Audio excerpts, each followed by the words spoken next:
شروع اللہ کا نام لے کر جو بڑا مہربان نہایت رحم والا ہے۔ سورہ الانعام آیت 71 تا 82۔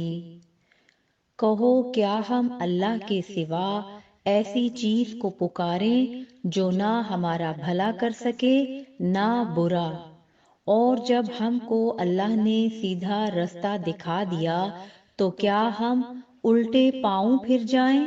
پھر تو ہماری ایسی مثال ہو جیسے کسی کو جنات نے جنگل میں بھلا دیا ہو اور وہ حیران ہو رہا ہو اور اس کے کچھ رفیق ہوں جو اس کو رستے کی طرف بلائیں کہ ہمارے پاس چلا آ۔ کہہ دو کہ رستہ تو وہی ہے جو اللہ نے بتایا ہے، اور ہمیں تو یہ حکم ملا ہے کہ ہم اللہ رب العالمین کے فرما بردار بنیں، اور یہ بھی کہ نماز پڑھتے رہو اور اس سے ڈرتے رہو، اور وہی تو ہے جس کے پاس تم جمع کیے جاؤ گے، اور وہی تو ہے جس نے آسمانوں اور زمین کو تدبیر سے پیدا کیا ہے، اور جس دن وہ فرمائے گا کہ ہو جا تو حشر برپا ہو جائے گا، اس کا ارشاد برحق ہے۔ اور جس دن سور پھونکا جائے گا اس دن اسی کی بادشاہت ہوگی۔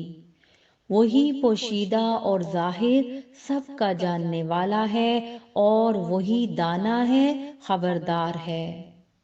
اور وہ وقت بھی یاد کرنے کے لائق ہے جب ابراہیم نے اپنے باپ آزر سے کہا تھا، تم کیا بتوں کو معبود بناتے ہو؟ میں دیکھتا ہوں کہ تم اور تمہاری قوم کھلی گمراہی میں ہو۔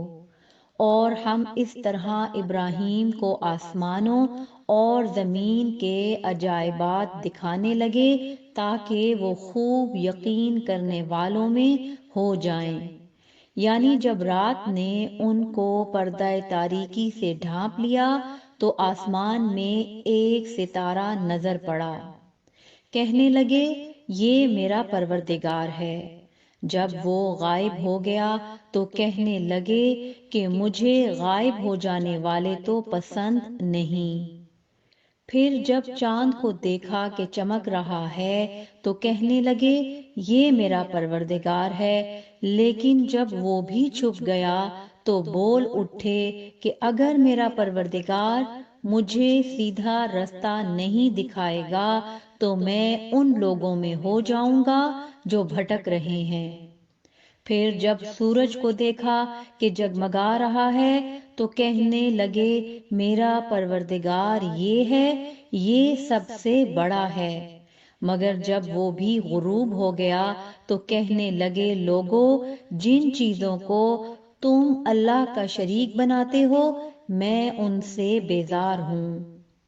میں نے سب سے یکسو ہو کر اپنے آپ کو اسی ذات کی طرف متوجہ کیا جس نے آسمانوں اور زمین کو پیدا کیا ہے، اور میں مشرکوں میں سے نہیں ہوں۔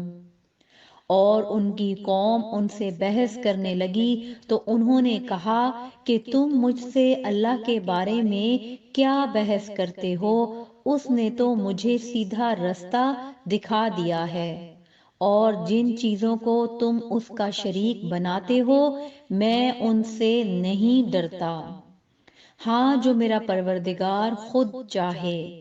میرا پروردگار اپنے علم سے ہر چیز کا احاطہ کیے ہوئے ہے، کیا تم خیال نہیں کرتے؟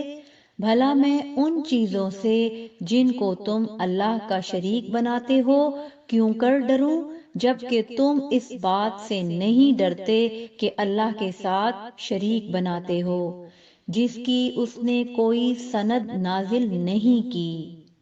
اب دونوں فریق میں سے کون سا فریق امن و بے خوفی کا زیادہ حقدار ہے؟ اگر سمجھ رکھتے ہو تو بتاؤ۔